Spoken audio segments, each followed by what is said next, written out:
Jesus, nós queremos, Senhor, te agradecer nessa noite pela rica oportunidade que tu nos concede, Senhor, de estarmos na tua casa, para aprendermos, Senhor, um pouco mais da tua palavra, para fazermos aquilo que a tua palavra nos diz, conferir coisas espirituais com coisas espirituais.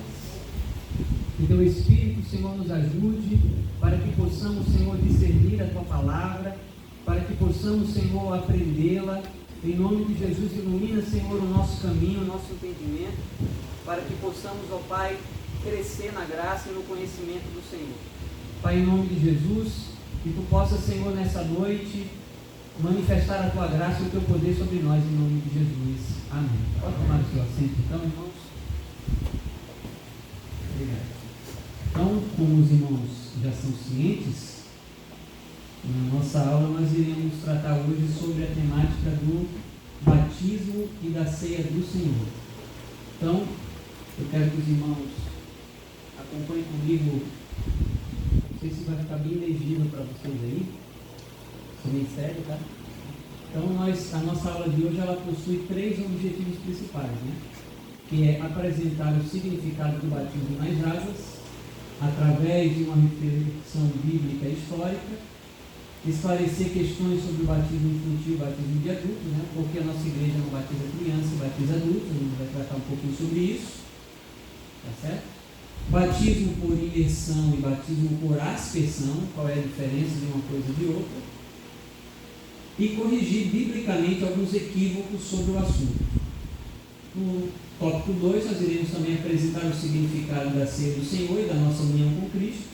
E, em terceiro lugar, conduzir o discípulo sobre a importância do seu testemunho público, de testemunhar a sua fé e participar da comunhão cristã.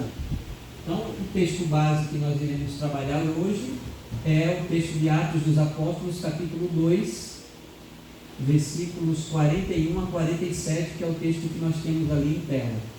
Atos dos Apóstolos, capítulo 2, versículos 41 a 47, que nos diz assim a palavra de Deus. Então, os que lhe aceitaram a palavra foram batizados. Presta atenção, né? Então, os que aceitaram a palavra foram batizados. Então, não foi batizado qualquer tipo de pessoa, mas só aqueles que aceitaram a palavra. Havendo um acréscimo naquele dia de quase 3.000 pessoas, e perseveraram na doutrina dos apóstolos e na comunhão, no partir do pão e nas orações. E em cada alma havia temor, e muitos prodígios e sinais eram feitos por intermédio dos apóstolos. Todos os que creram estavam juntos e tinham tudo em comum.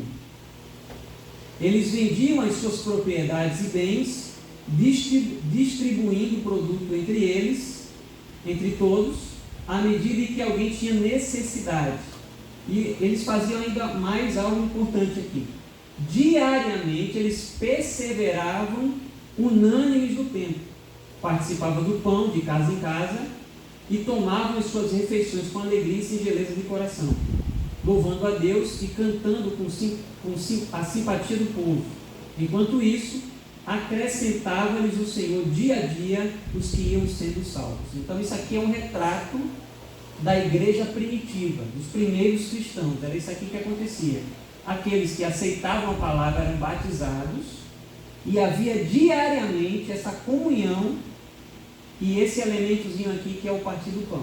Isso aqui é para os irmãos terem isso em mente para nós entrarmos no conteúdo. Então, introdução. Primeira coisa que eu coloquei aqui é o seguinte: o cristianismo não é uma religião ritualista. E, por exemplo, se a gente for falar de outras religiões, há outras religiões que têm muito mais rituais do que o cristianismo, né? Por exemplo, o judaísmo. Quando nós falamos do judaísmo, o judaísmo é uma religião absolutamente ritualista, né? Principalmente quando nós tratamos da questão do Antigo Testamento. Existe um livro na Bíblia, no Antigo Testamento, especificamente sobre os rituais. Você quer fazer o sacrifício para perdão de pecados, você tem que ir fazer assim, assim, assado, e aquelas minúcias de detalhes acerca daqueles rituais. Então, diferentemente de outras religiões, o cristianismo não é uma religião ritualista. Outra religião que tem os seus ritos, muitos ritos, o Islã. Os islâmicos, eles têm que ir uma vez, pelo menos, em vida à Meca, senão ele deixa de ser islâmico. Ele deixa de ser islâmico. Ele tem o que nós chamamos de Ramadã, que é um jejum específico durante um período. Então, diferente dessas religiões, o cristianismo ela não tem muitos ritos. Por quê? Porque ela dá ênfase no contato direto do homem com Deus através do Espírito. Isso é uma característica do cristianismo. Não obstante, há 2 ritos ou 2 cerimônias que são essenciais por serem divinamente ordenadas, e elas são o batismo nas águas e a ceia do Senhor. Então, em razão do seu caráter sagrado, esses ritos são descritos, às vezes, como sacramentos. Você que já foi, principalmente a Igreja Católica, usa muito esse termo, né, de sacramento. Que é um termo comum e que nós podemos utilizar também. Porque o que é que significa sacramento? Sacramento quer dizer literalmente coisas sagradas. Então, o sacramento são elementos sagrados de uma determinada religião. Então, a palavra sacramento quer dizer literalmente coisas sagradas ou juramento confirmado através de um rito sagrado. E também o batismo e a ceia do Senhor são chamados, além de sacramento, elas também são chamadas de ordenanças. Por quê? Porque foram ordenadas pelo próprio Senhor. E há até uma briga, né? Porque na Igreja Católica há pelo menos 7 sacramentos, né? E na Igreja Protestante, vamos assim dizer, nós reconhecemos basicamente 2 sacramentos, que é o batismo e a ceia. A Igreja Católica acrescentou os sacramentos, o casamento, né? a confissão de pecados e outros, né? É claro que há uma divergência teológica com respeito a essas coisas, eu não vou entrar em detalhes para os irmãos, tá? Não é aula de história da igreja, mas existe pano para manga do porquê ou quando foram incluídos esses outros sacramentos na história da igreja. Então, nós temos aqui esse teólogo aqui, que é o Louis Berkhoff, ele vai definir o que é sacramento. Ele vai dizer o seguinte: um sacramento é uma santa ordenança instituída por Cristo, na qual, mediante sinais perceptíveis, a graça de Deus em Cristo e os benefícios da aliança da graça são representados, selados e aplicados aos crentes, e estes, por sua vez, expressam sua fé e sua fidelidade a Deus. Então esse é um conceito que nós podemos trabalhar. O conceito de sacramento é que é uma ordenança instituída pelo próprio Cristo, tá certo? No qual, mediante esses sinais externos e perceptíveis aos sentidos, a graça de Deus em Cristo e os benefícios da aliança da graça são representados. Então, o sacramento, ele representa ações da graça de Deus na igreja. Então, nós já vamos entender melhor isso. Então, o batismo nas águas é um rito de ingresso na igreja cristã. E simboliza o começo da vida espiritual. Já a ceia do Senhor é um rito de comunhão e significa a continuação da vida cristã. Então, o batismo é a representação do início da nossa trajetória cristã. E a ceia do Senhor, ela aponta para a continuidade. Pegou a diferença? Enquanto o batismo fala da nossa iniciação à fé cristã, a ceia mostra a continuidade, que nós permanecemos em Cristo. Ela é um rito de comunhão e significa a continuação da vida cristã, ou seja, a vida cristã ela não só se inicia, ela tem um processo, tá certo? Mike Pirman, que é um teólogo muito conhecido nas igrejas assembleianas, pentecostais, etc., ele vai dizer o seguinte: o batismo sugere a fé em Cristo. O batismo sugere a fé em Cristo. A ceia sugere a comunhão com Cristo. O primeiro é administrado somente uma vez, porque pode haver apenas um começo da vida espiritual. O segundo, a ceia, é administrado frequentemente, ensinando que a vida espiritual deve ser alimentada. Esclarecer um pouco os irmãos? Então, há um começo da vida espiritual, e o começo da vida espiritual é simbolizado no rito do batismo. E nós já vamos entrar mais profundamente nisso. A ceia, quando eu participo, eu estou dizendo que constantemente eu preciso me alimentar de Cristo. Constantemente eu preciso estar em comunhão com Ele. Então, está vendo como o batismo e a ceia são complementares? Vamos em frente. Então, a origem e o fundamento do batismo nas águas. Então, a palavra batizar, ela vem de uma palavrinha grega chamada baptizou. O baptism também são variantes do mesmo termo. E ela é usada, por exemplo, em Mateus 28, 19 a 20. Vamos abrir esse texto para os irmãos entenderem? Evangelho de Jesus Cristo segundo escreveu Mateus, capítulo de número 28,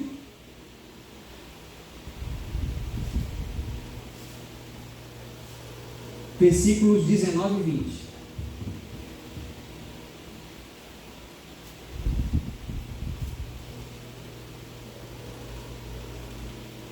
Mateus 28, 19 e 20.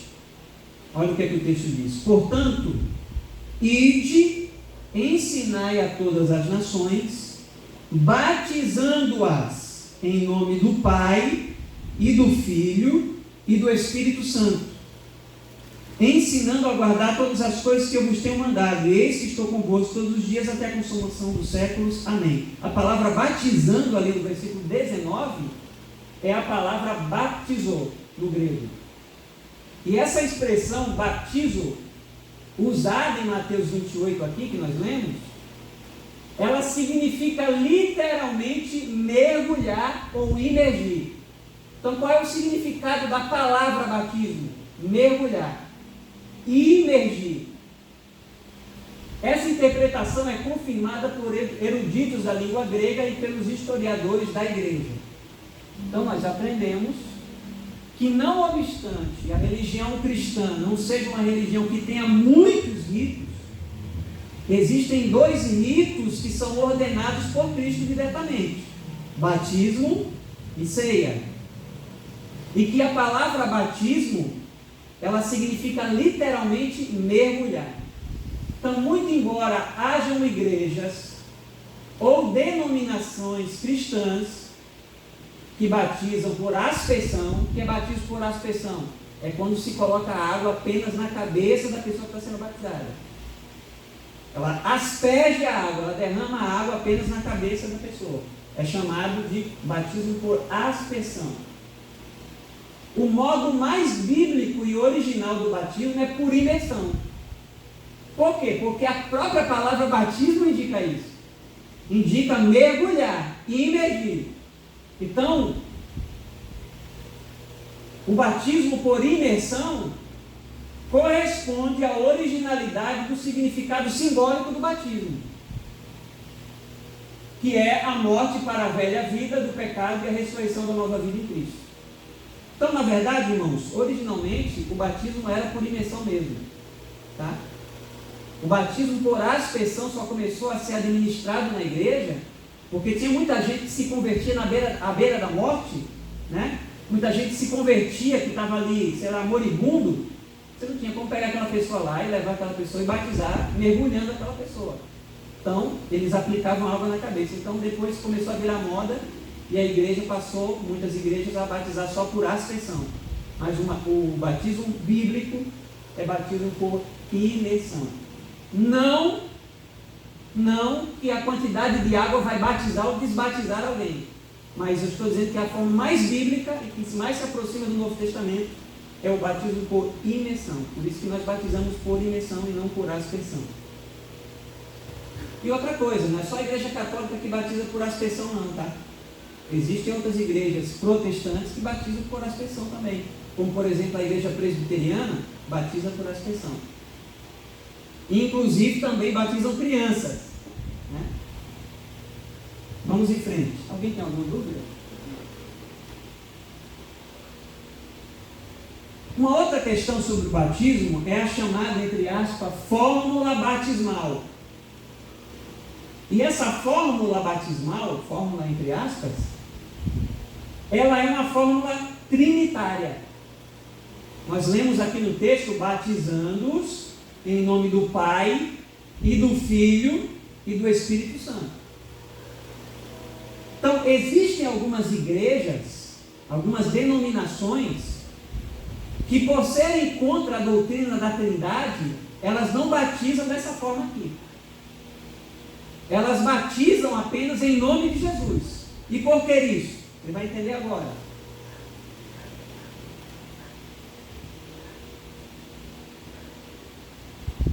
Elas alegam, né, essas vertentes cristãs, ditas cristãs, que os apóstolos não batizavam dessa forma. Por quê? Porque no livro de Atos nós encontramos algumas expressões. Então elas dizem que eles batizavam apenas o nome de Jesus. Aí eles usam Atos 2,38, 8,16, 10,48, 19,5. Contudo, o livro de Atos não tem a pretensão de apresentar uma fórmula batismal. Tá certo? Pois se este fosse o caso, quantas fórmulas existiriam? Por exemplo, eu trato isso no meu livro sobre Mateus e no meu livro sobre a Trindade. Só estou colocando aqui para os irmãos entenderem. Então, Atos 2,38. Arrependei-vos e cada um seja batizado em nome de Jesus Cristo. Atos 8,16. Eram batizados em nome do Senhor Jesus. Já mudou. Atos 10,48. E mandou que fossem batizados em nome do Senhor. Atos 19,5. E os que ouviram foram batizados em nome do Senhor Jesus Cristo. Então, se Atos tivesse a pretensão de apresentar uma fórmula, então não seria só uma, seriam várias. Certo? Então não há nenhum motivo teológico ou bíblico de não batizar da forma de Mateus 28,19. O que eles alegam, além disso, é que Mateus 28,19 não está nos originais. Tá? Mas isso é tudo falácia, isso é tudo mentira, não cai nessa patifaria que esse povo anda falando por aí. Tá certo? Porque tem gente falando aí que o original de Mateus é em hebraico. Mas ninguém nunca achou um documento antigo de Mateus que seja em hebraico. Se achou, me apresente. Eles apresentam lá uma tradução chamada do Tílides, que é uma tradução em hebraico, mas do século XIII. Existem documentos de Mateus em grego do primeiro século. Então, todos os documentos antigos que nós temos sobre Mateus, escrito em grego, contém a fórmula de Mateus 28,19. Então, ela pertence sim aos originais. Nós podemos manuscritologicamente provar isso. Mas vamos em frente. Isso aqui é um trecho que eu tirei do meu livro. Uma simples análise entre texto e contexto das passagens deixam claro que, batizando no nome do Senhor Jesus Cristo, bem como as demais expressões, referem-se à autoridade do nome de Jesus, e não a uma fórmula. Nos tempos bíblicos, o nome é muito mais do que a palavra que nós utilizamos para distinguir uma pessoa da outra. O nome representa a totalidade daquela pessoa. Ela mostra o caráter ou a índole do indivíduo. Portanto, a expressão nome significa todas as qualidades de alguém. Então, os apóstolos foram enviados com autoridade para representarem o próprio Jesus. Quando se diz que batizavam em nome de Jesus, isso significa conforme a ordem de Jesus, na autoridade de Jesus, no poder da pessoa de Jesus. Não há aqui em nenhum dos outros textos de Atos uma fórmula batismal. Então eles eram batizados em nome do Senhor, na pessoa do Senhor, na ordem do Senhor. E quando eles ministravam o batismo, ministravam conforme Mateus 28, 19, em nome do Pai, do Filho e do Espírito Santo. Outro detalhe, existe um documento do primeiro século também, um documento antigo, chamado Didaquê. Não sei se os irmãos já ouviram falar desse documento. Didaquê quer dizer ensinamento, era o credo dos apóstolos. E lá no Didaquê, o batismo aparece nesse documento do primeiro século, em nome do Pai, do Filho e do Espírito Santo. Então, além da argumentação bíblica, nós temos a argumentação histórica para defender que o batismo, a fórmula batismal, é conforme Mateus 28, 19. Quem deve receber o batismo? São perguntas que aparecem. Quem deve receber o batismo? Todos os que sinceramente se arrependem dos seus pecados e exercitam a fé na pessoa de Cristo. Senão, vai só tomar banho. Senão, vai só tomar banho. Daqui a pouco a gente vai chegar em algumas crenças erradas sobre o batismo que muita gente tem. A gente faz uma mística em torno do batismo, né? Algo absolutamente desproporcional. Nós vamos entender melhor isso. Então, quem pode se batizar? Quem pode receber o batismo? Todos os que sinceramente se arrependem dos seus pecados e exercitam a fé na pessoa de Cristo. Eles são elegíveis para o batismo. Veja comigo em Atos, capítulo de número 8.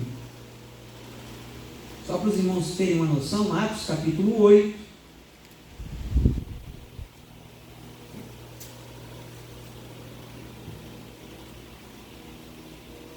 E 37. Atos capítulo 8, versículos 36 e 37. Olha o que diz lá. E indo eles a caminho, eles quem? Filipe e o eunuco. Depois você lê o contexto em casa. Chegaram ao pé de alguma água, e disse o eunuco: eis aqui água, que me impede que eu seja batizado? Ele pergunta para Filipe. Aí Filipe responde: é lícito, se crês de todo o coração. E ele respondendo disse: creio que Jesus Cristo é o Filho de Deus. Então, qual é o critério para batizar um candidato? É se ele declara arrependimento dos seus pecados e se ele declara a sua fé na pessoa de Jesus Cristo. Então, Filipe está passeando com o eunuco, né? Ele está numa carruagem, Deus manda ele, apressa o passo e acompanha. Que o homem estava lendo o livro de Isaías. Aí Filipe chega e diz: você está entendendo o que você está lendo? Aí ele fala: mas como é que eu vou entender se ninguém explica? Aí eles começam a dialogar e eles chegam a esse episódio aqui, em que o eunuco diz: o que é que me impede de ser batizado? Filipe diz: nada, é lícito, desde que você creia. Ele diz: eu creio em Jesus Cristo, eu creio que Ele é o Filho de Deus. Então, baseado na sua crença, você vai ser batizado. Então, o batismo é para crente. Você crê em Jesus? Você deve se batizar. Você crê que Jesus é o Filho de Deus, o Senhor da sua vida, o seu Salvador. Se você deposita a sua confiança em Jesus, se você crê nele verdadeiramente e sinceramente, você deve se batizar nas águas. Vamos mais. Estou indo muito rápido, irmão? Eu acho que eu estou falando muito rápido. Algumas denominações cristãs batizam crianças. Por exemplo, a Igreja de Roma, que é a Igreja Católica. As igrejas presbiterianas também batizam crianças. E por isso elas são chamadas de pedobatistas. Ou seja, denominações que batizam crianças. Elas são chamadas de pedobatistas. Por que eles fazem isso? Porque eles compreendem que o batismo substituiu a circuncisão. Então, o que era a circuncisão? Toda criança, todo menino, todo macho, ao 8º dia, ele era levado ao templo para ser circuncidado. Onde eles cortavam uma parte próxima ao órgão genital daquela criança, e esse era o símbolo da aliança do Antigo Testamento. Ele era chamado de circuncisão. Fazia uma cisão, fazia um corte ali, para fluir sangue. e isso representava que aquela pessoa fazia parte da aliança. Então, o que é que essas igrejas que batizam crianças falam? Que o batismo substitui a circuncisão. É como eles acreditam. Outra coisa que eles falam, 1 Coríntios 10:2 diz que em Moisés todos foram batizados na nuvem e no mar. Então, quando o povo lá, pastor Leno, estava atravessando o Mar Vermelho, aquilo ali apontava para um batismo também. Paulo, escrevendo aos Coríntios, diz que em Moisés todos foram batizados na nuvem e no mar. Então ele se diz, se todos foram, se tivesse criança lá, foram batizados também. Só que nós não podemos esquecer que esse batismo aqui é um batismo em Moisés.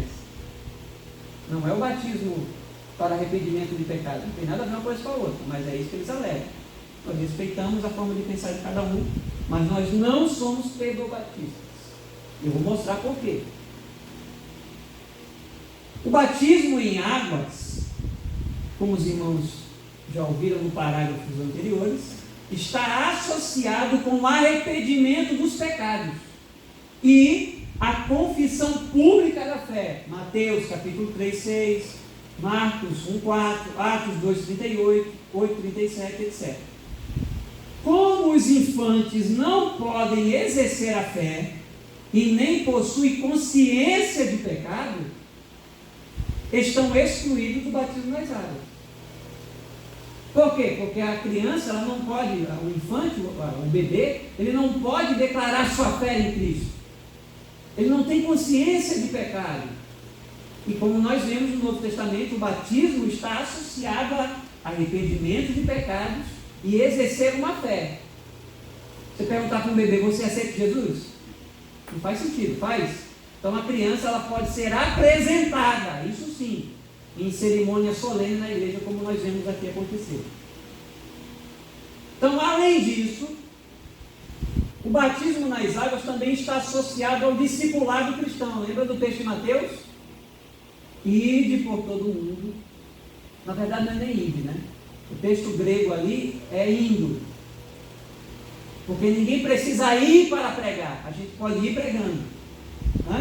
Então esse é o sentido da palavra ide ali. É um imperativo de continuação. Então é indo pregar o evangelho a toda criatura. Fazendo discípulos entre todas as nações, batizando em nome do Pai, do Filho e do Espírito Santo. Tem como você discipular uma criança, um infante, um recém-nascido? Não. Então, como o batismo está associado no Novo Testamento ao discipulado, e a criança não pode participar, é porque ela não tem consciência, ela não está apta para demonstrar nem arrependimento e fé, e nem participar do discipulado cristão. Portanto, nós só batizamos aqueles que têm consciência para demonstrar a sua fé e o seu arrependimento. Isso é chamado de credobatismo. Então a gente só batiza crente. Pessoas que demonstram a sua fé e arrependimento dos seus pecados. Existe um texto que nós vamos trabalhar ele agora. Coloquei esse irmão aqui, ó, de fervente oração, vocês vão entender. E o texto de Atos 2:38. Presta atenção no texto. E disse-lhes Pedro: arrependei-vos, e cada um de vós seja batizado. Arrependei-vos, e cada um de vós seja batizado em nome de Jesus Cristo, para perdão de pecados, e recebereis o dom do Espírito Santo. Existe uma palavrinha aqui. Eu não quero ser muito técnico, irmãos, eu sei que a gente está no discipulado, não uma aula de exegese bíblica, mas a palavrinha que aparece no grego aqui, para a expressão para, é a partícula grega eis. E essa partícula aqui significa não somente para, como está escrito aqui nessa tradução, mas também com base em. Ela significa mediante a. Então, desse modo, a melhor tradução aqui seria: cada um seja batizado mediante cada um seja batizado mediante o perdão dos seus pecados, e recebereis o dom do Espírito Santo. Então, com base no perdão dos vossos pecados, sejam batizados e vocês receberão a virtude ou o dom do Espírito Santo. Mas essa pessoa tem que se arrepender e tem que ter consciência de perdão de pecados. Quando nós falamos de batismo também, no Novo Testamento, nós associamos a um personagem, que é João Batista. Não confundir, tá, irmãos? Muita gente faz muita confusão aí e confunde João o Batista com João Apóstolo. São personagens distintos, não tem nada a ver. João Apóstolo é uma pessoa e João o Batista é outra, totalmente diferente. Então esse João, e outra coisa, Batista também não era o sobrenome dele, tá? Tem gente que acha que João Batista é o sobrenome, não. Ele era chamado de Batista, ou o batizador, porque ele batizava. Então, no Novo Testamento, no NT, nós vemos a questão do batismo nas águas, associado a uma personagem, João Batista. Porque João batizava em águas.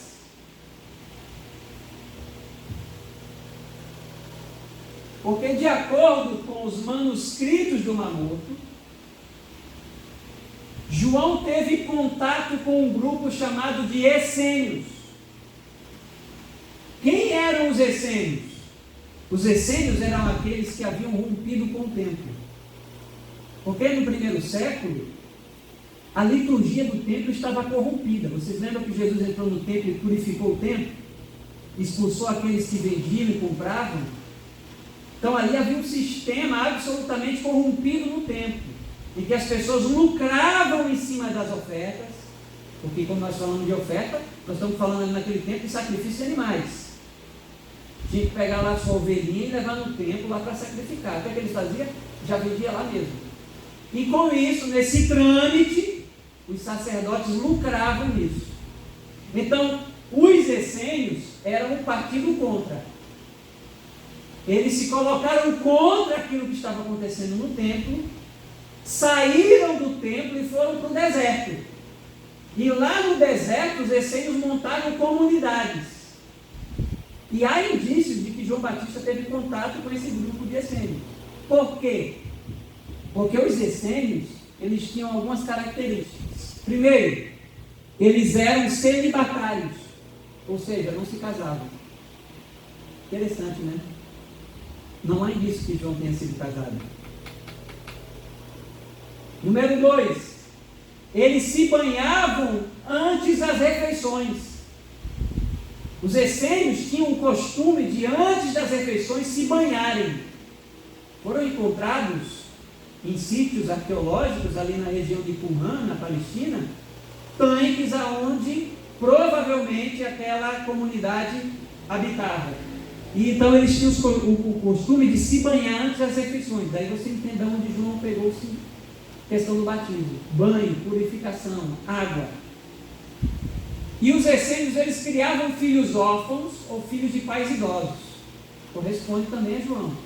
A Bíblia diz que os pais deles eram avançados em idade. Inclusive a mãe dele era estéril, não é isso? E Lucas no 5 a partir do 5 vai dizer que os seus pais ambos eram avançados em idade. Então, João viveu com essa comunidade e é provavelmente ali que ele pega o significado ou a dinâmica acerca da purificação através de água. Então, o próprio Senhor Jesus, ele foi batizado por João. Vocês lembram disso, né? Todo mundo estava sendo ali chamado para ser batizado, né? Até um pastor faz uma brincadeira, né? Todo mundo o João estava chamando todo mundo ao arrependimento. Venham, se arrependam dos seus pecados. Até que chega um homem e ele João fala para ele assim: eu não posso batizar você. Aí o que estava na fila do batismo deve ter pensado: que pecado esse homem cometeu, né? João não pode batizar ele. Aí o João declara: sou eu que preciso ser batizado por ti e vens tu a mim? Aí o sujeito já mudou a opinião, falou: opa, que homem é esse? que o próprio batizador quer ser batizado por ele. Então veja, Jesus é batizado por João, embora não tivesse pecados pessoais para se arrepender.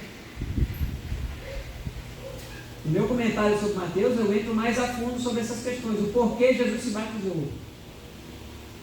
Mas ele batizou-se para cumprir questões judiciais. Lembra que ele falou para João? Quando João interpela ele: Senhor, eu que preciso ser batizado pelo Senhor. O Senhor não precisa ser batizado. Aí Jesus disse para João: João, deixa para que se cumpra toda a justiça. Então Jesus se batizou por uma questão judicial. Ele era sacerdote e sacrifício, portanto, seria entregue pelos pecados do seu povo. Então é por isso que ele se batiza, porque ele seria entregue pelos nossos pecados. Tá certo? E Jesus se batizando está validando também o batismo de João. Muito bem.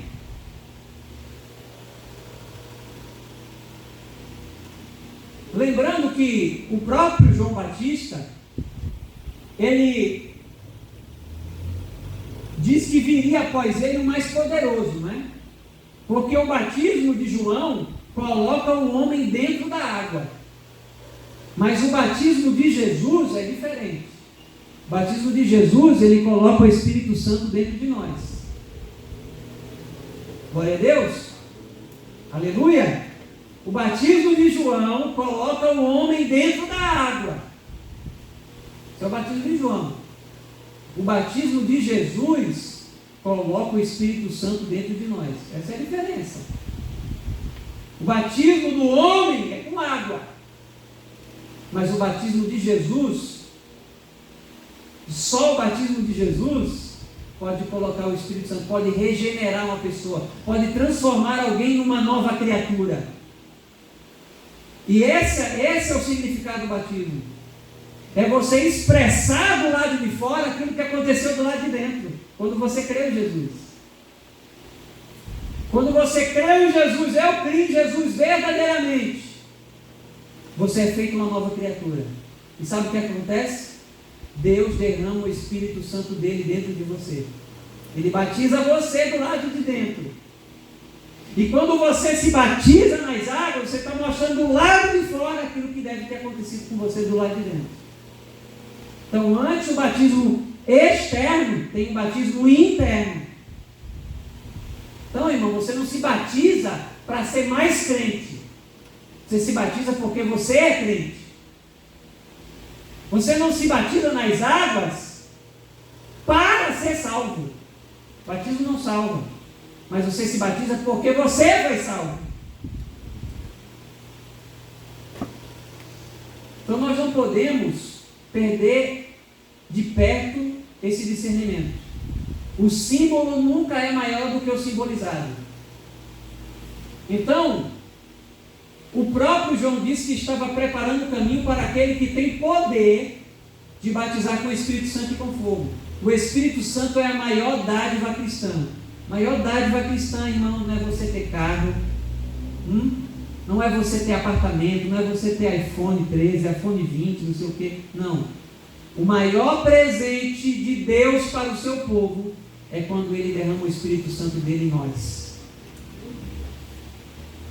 Porque quando Deus derrama o Espírito Santo dele em nós, nós somos feitos uma nova criatura. E disse Paulo: aquele que está em Cristo, nova criatura é. As coisas velhas se passaram, e eis que tudo se fez novo. O maior presente que nós temos é o Espírito Santo. Porque através do Espírito, nós somos convencidos do pecado. Através do Espírito, nós somos regenerados. Nós somos tornados uma nova criatura. É por isso que o batismo externo nas águas deve ser uma decorrência de um batismo interno e internalizado pelo Espírito Santo. No Antigo Testamento, temos a promessa de que o Espírito Santo seria enviado. Olha o que é que Deus diz: e vos darei um novo coração. Um novo. E porei dentro de vós um espírito novo. porei dentro de vós o meu Espírito e fareis com que andeis nos meus estatutos. Então a mudança que Deus faz na aliança da graça do Novo Testamento é que Ele coloca o Espírito Santo dele em nós. E além dele colocar o Espírito dele em nós, Ele faz com que nós andemos nos seus estatutos.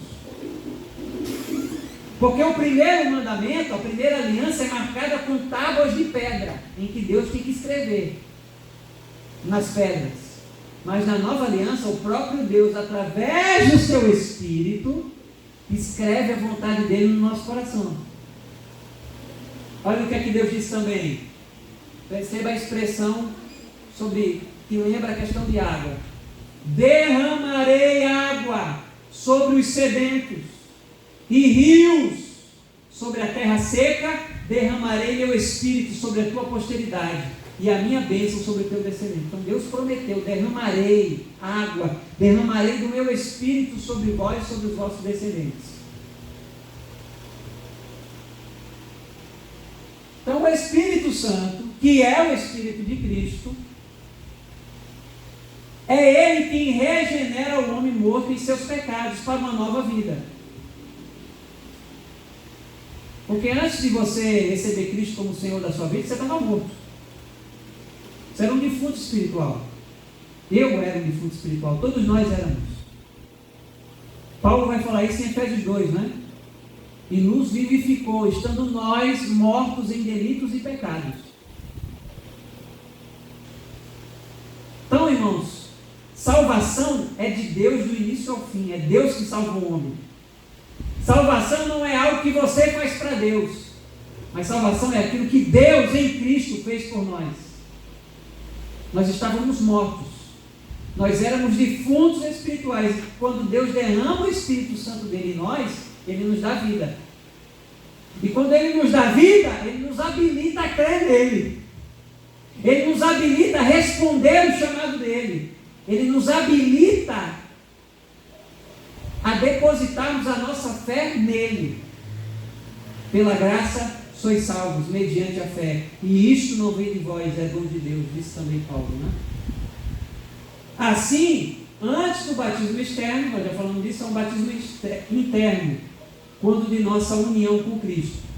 O Espírito dele é derramado dentro de nós, concedendo-nos um novo coração. Isso também é chamado de o nascer do Espírito. Então, os irmãos devem lembrar do diálogo de Jesus com Nicodemos, quando Jesus disse para ele: Nicodemos, é necessário nascer de novo. Aí ele pergunta para Jesus: como é que isso vai acontecer? Poderia porventura eu entrar de volta no ventre da minha mãe e nascer de novo? E Jesus diz: Nicodemos, se eu estou falando dessas coisas você não entende? Se eu falar de coisas espirituais, é necessário vos nascer da água e do Espírito. Nascer de cima, nascer de Deus, receber de Deus e do Espírito de Deus um novo coração. Então, irmãos, o batismo nas águas, que é o batismo externo, ele deve refletir um batismo interno. Porque nós somos alcançados pela graça, porque Jesus nos salvou, nós testificamos isso de maneira externa através do ritual do batismo. Questões gerais, para a gente encerrar esse assunto e já entrar na ceia para a gente encerrar nosso estudo. Eu vou adiantar aqui. Então, o batismo nas águas não salva. O critério para ser salvo é crer. É por isso que o Novo Testamento está falando toda hora: quem crê será salvo. Quem crê e for batizado será salvo. E quem não crê é que será condenado. Não é? E quem não crê e não for batizado será condenado. O critério para ser salvo é crer. Então, o batismo não salva ninguém.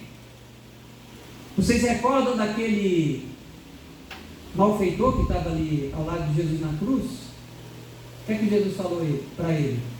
Hoje mesmo estarás comigo no paraíso. Aquele homem não foi batizado. Jesus não jogou um jato de cuspe nele: eu te batizo. Não. Aquela ocasião não era propícia para isso. Mas ele foi salvo. Por quê? Porque ele creu. E ele confessou os seus pecados. Ele disse para o outro colega dele, né? olha, a gente está aqui porque a gente merece, mas esse homem aqui é inocente. A gente merece, a gente está recebendo a justa punição pelos nossos pecados, mas esse homem aí não.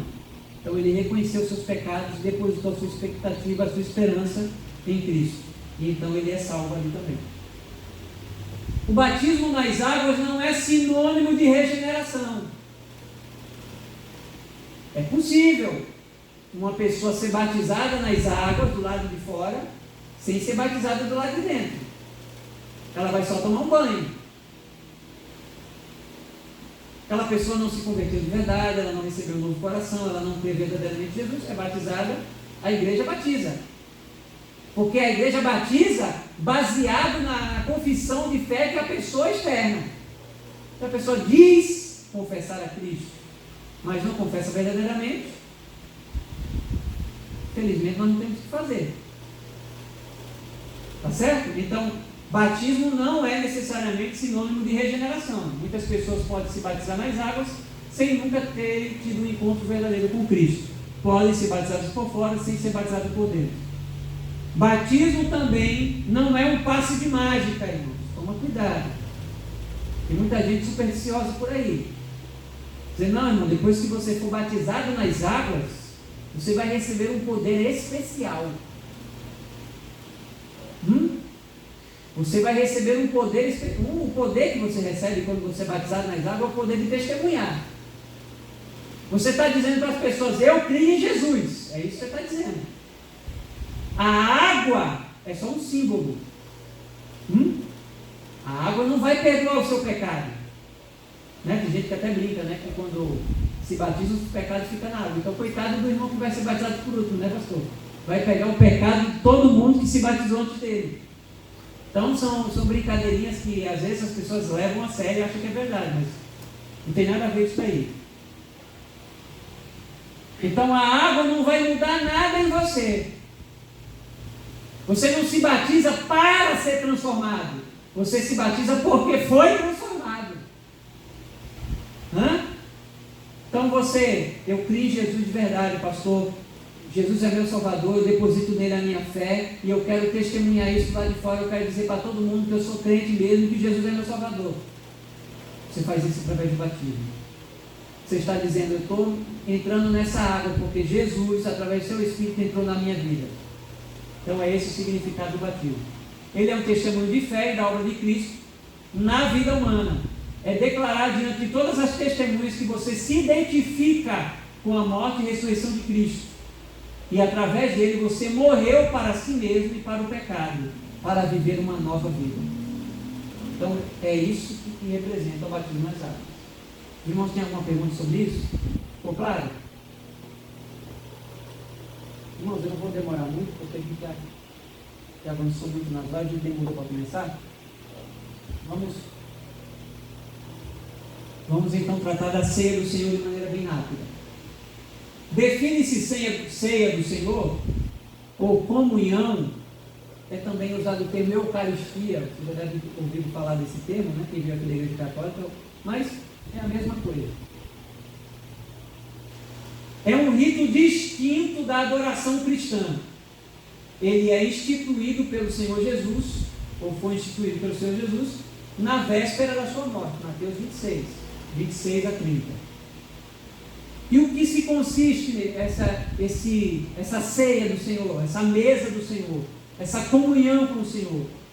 Na participação solene do pão e do vinho, os quais, sendo apresentados ao Pai em memória do sacrifício inexaurível de Cristo, torna-se um meio de graça, pelo qual somos incentivados a uma fé mais viva e fidelidade maior a Ele.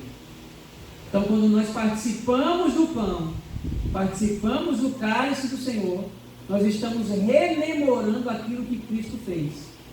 Nós estamos dizendo o seguinte: eu me identifico com o que Jesus fez na cruz, Ele é meu Salvador e eu dependo dEle. Eu preciso estar em comunhão com Ele e eu me identifico com o sacrifício dEle. E a gente faz isso através desse rito chamado de ceia do Senhor. O pão, símbolo do corpo de Cristo; o cálice, símbolo do sangue de Cristo. Os elementos: pão e vinho enseja-nos 2 pontos. Poderia citar muitos outros pontos, mas aqui é só 2. Primeiro, encarnação. Ao participar do pão, ouvimos aquilo que João diz no seu Evangelho, que o Verbo se fez carne e habitou entre nós. Deus não ficou indiferente com a situação do pecado. Antes do pecado surgir, Cristo já havia sido entregue por nós. Então, a cruz não pegou Deus de surpresa. A cruz era plano de Deus. Tá certo? Então, esse Deus, esse Filho de Deus, se fez carne. E ouvimos o Senhor declarar: porque o pão de Deus é aquele que desce do céu e dá vida ao mundo. João 6,33. O pão é a representação do próprio corpo do Senhor, que seria quebrado e moído e entregue. Então, o pão representa o corpo de Cristo, que seria partido por nós, ou entregue por nós. Segundo lugar, a questão da ceia também enseja-nos a expiação. As bênçãos incluídas na encarnação são dadas através da morte de Cristo. Para você ver como o pecado é uma questão séria. Uma das pessoas da Trindade teve que sair, entre aspas, do seu ambiente, sair porque Deus está em todos os lugares, né? Entre aspas. Sair do seu ambiente e vir aqui para nos resgatar. Então Deus mergulhou na criação para nos buscar. Então você vê como o pecado é algo sério. Então essas bênçãos da encarnação é dada através da morte de Cristo. Cristo teve que morrer para nos conceder bênçãos. O pão deve ser partido na morte para saciar os espiritualmente famintos. E o vinho derramado nos recorda do sangue de Cristo, o qual é sua vida derramada na sua morte, aplacando a ira de Deus contra o pecado e nos concedendo regeneração, justificação e santificação. Então, para que nós fôssemos perdoados, Cristo teve que morrer. Por quê? Porque Deus é justo. Deus não pode simplesmente dizer: você está perdoado. A justiça de Deus tem que ser satisfeita. E como Cristo é homem, e foi o homem que pecou, ele pode pagar o pecado, porque ele é homem. Mas ao mesmo tempo, teria que ser alguém sem pecado, né? Porque se fosse alguém pecador, igual a todos nós, estava lascado. Não pode perdoar o pecado dele mesmo, vai perdoar o pecado dos outros? Então, porque Cristo é Deus, ele pode atender essa expectativa, porque ele é sem pecado. Então ele é homem e ele é Deus, e é por isso que ele pode atender às demandas judiciais de Deus. Ele pode perdoar pecados porque ele é sem pecado.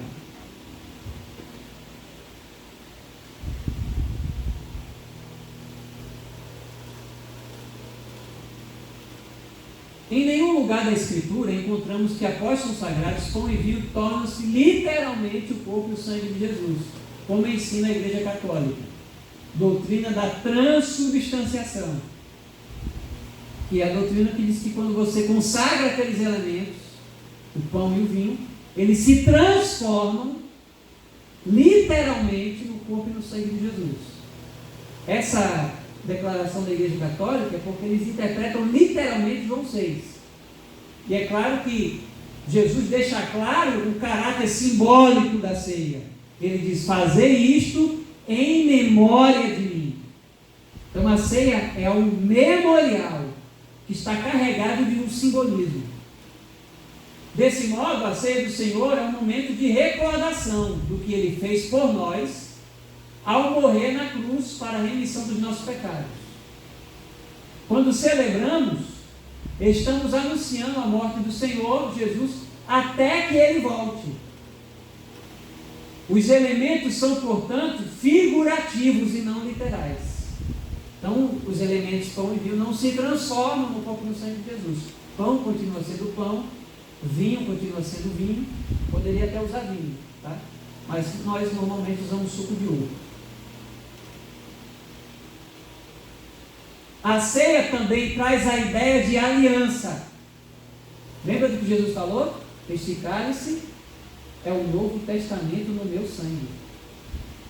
Então a ceia,